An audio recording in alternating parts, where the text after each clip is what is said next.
Hello everyone, আসসালামু আলাইকুম। কেমন আছেন সবাই? আশা করি ভালো আছেন। দেখেন, আজকে কিন্তু আমি একটি মজাদার রেসিপি তৈরি করে দেখাবো। সেটা হচ্ছে বোনা খিচুড়ি।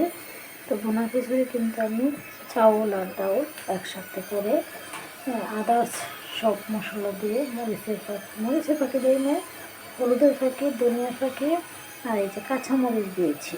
আর হলুদের ফাঁকি, ধনিয়ার ফাঁকি, গরম মশলার ফাঁকি, জিরার ফাঁকি, আদা, রসুন এগুলি দিয়ে তেল মেখে তারপর কিন্তু এটা আমি বসিয়েছি। এখন কিন্তু দেখেন ডাউল দিয়েছি, এবং একটা প্রায় হয়ে গেছে। কালারটা দেখেন কি সুন্দর। এখন কিন্তু আমি কিছুক্ষণ আগে ওই যে টমেটো আর কিন্তু কাঁচামরিচ দিয়েছি। এটা কিন্তু ভুনা খিচুড়ি রান্না করবো। তো এটার মধ্যে সবজি কিন্তু দিয়েছি, আলু এবং ওই যে গাজর দিয়েছি, আলু দিয়েছি আর গাজর দিয়েছি। তো এটা আসলে আপনারা এবার বোনা খিচুড়ি যখন রান্না করবেন তখন কিন্তু প্রথম চাউল ডাউল ভালো করে ধুয়ে তারপর কিন্তু এটা মেখে পরিমাণটা বুঝে তারপর বসাবেন।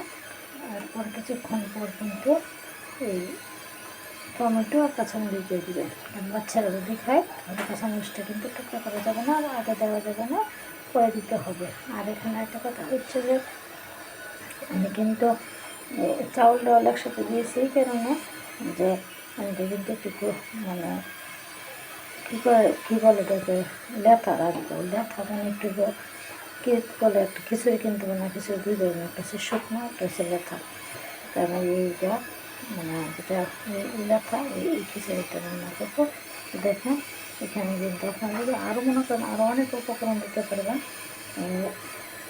দিতে পারবেন, বাঁধাকপি দিতে পারবেন, যার যেরকম ইচ্ছা সবজি। কিন্তু আমি একটা সবজি দিই না, আমি দুইটা সবজি দিয়েছি। একটা হচ্ছে আলু, একটা হচ্ছে গাজর, নতুন আলু দিয়েছি, আর একটা গাজর দিয়েছি। তো এবার আপনারা রান্না করবেন। এখন কিন্তু হয় না, আর একটু হবে। আমি কিন্তু এটা ওই জন্য আপনাদের খেলাম, অনেক দারুণ টেস্ট আসছে। এখন মানে আর একটু হবে হলে তারপর কিন্তু পরিবেশন করতে আমি দেখাবো। দেখেন বন্ধুগণ, আমার গরু বোনা খিচুড়িটা কিন্তু হয়ে গেছে। এটা আমি লবণ টবণ দেখে নিলাম ঠিকঠাক আছে। তো এটা উপকরণগুলো কিন্তু আবার বলে দিই, রান্নাটা করেছি এত সুন্দর হয়েছে।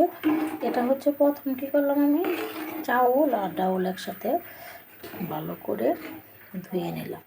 তারপর এর সাথে আমি এই সবজি দিয়েছি, কি গাজর আর আলু দিয়ে, তারপর এর মধ্যে কিন্তু আমি সব ধরনের উপকরণ, সব ধরনের বলতে হলুদের ফাঁকি, আর হচ্ছে ধনিয়ার ফাঁকি, আর হচ্ছে গরম মশলার ফাঁকি, আদা, রসুন, পেঁয়াজ, এসব দিয়ে তেল, তারপর দিয়ে আমি মেখে তারপর বসিয়েছি।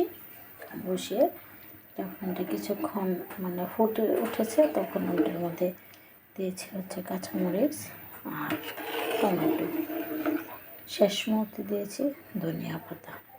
কারণ পরে দিয়েছি কাঁচামরিচ আর টমেটোর কারণে বাচ্চারাও খাইতে পারবে। ওটার মধ্যে কিন্তু আর জাল টাল যায় নাই, মরিচগুলো এই যে কিন্তু আস্তে রয়ে গেছে, এটা কিন্তু ভাঙি নেই।